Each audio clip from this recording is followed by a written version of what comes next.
Madame, Monsieur, bonjour, bienvenue dans Chine, France, le journal, votre émission quotidienne d'information sur la Chine sur Mandarin TV. Tout de suite, les titres de ce journal. L'Organisation mondiale de la santé conseille à l'Ukraine de détruire les agents pathogènes à haut risque dans ses laboratoires. À la suite de 1369 nouveaux cas de Covid-19 vendredi, la ville de Changchun a décidé de confiner ses 9 millions d'habitants. Le Premier ministre chinois Li Keqiang a déclaré que la politique d'ouverture de la Chine ne changera pas. L'Organisation mondiale de la santé a déclaré jeudi avoir conseillé à l'Ukraine de détruire les agents pathogènes à haut risque stockés dans les laboratoires du pays afin de prévenir toute propagation potentielle.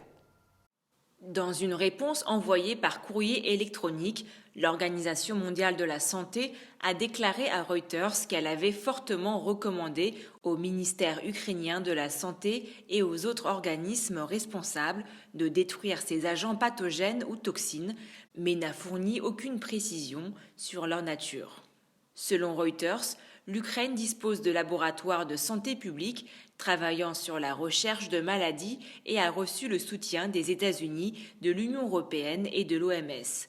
Sans faire référence à la guerre biologique, l'OMS a déclaré qu'elle encouragerait toutes les parties à coopérer pour l'élimination sûre et sécurisée de tous les agents pathogènes qu'elle rencontre et a demandé une assistance technique si nécessaire.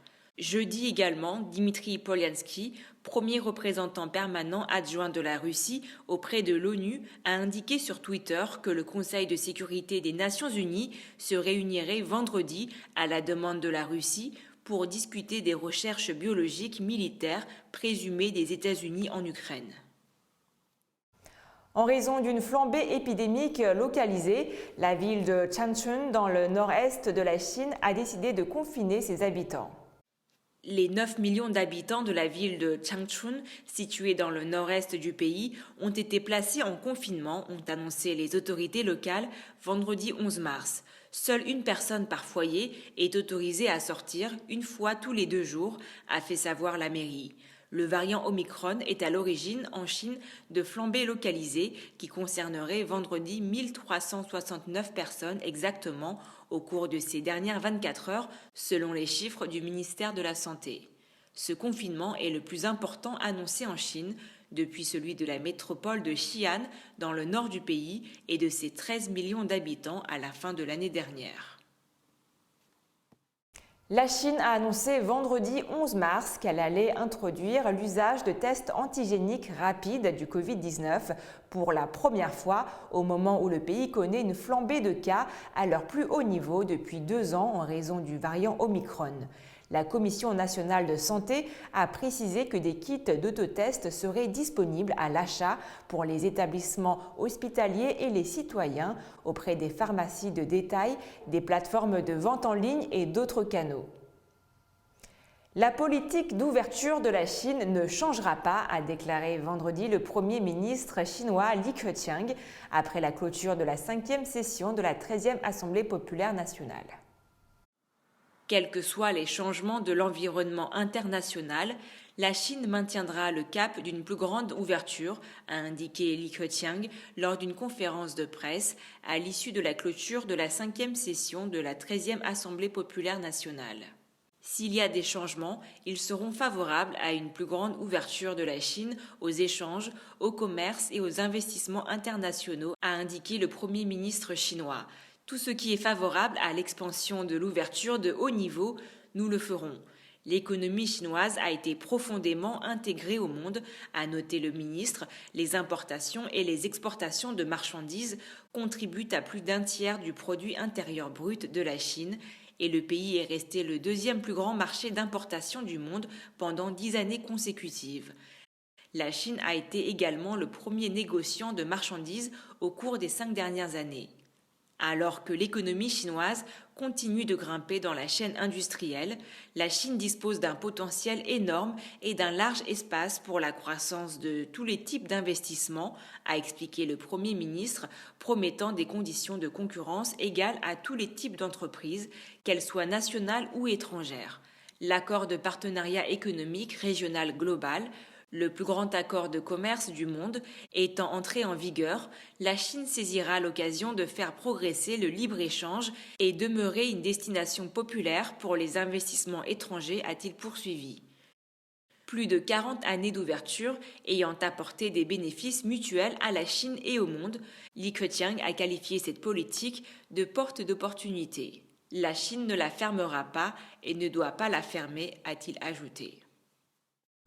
Une augmentation de 1 à 2 yuan sur une sélection de produits a fait hausser le sourcil à de nombreux internautes chinois, forçant la célèbre chaîne de café américaine à s'exprimer le 16 février dernier. En cause, l'augmentation des coûts d'exploitation.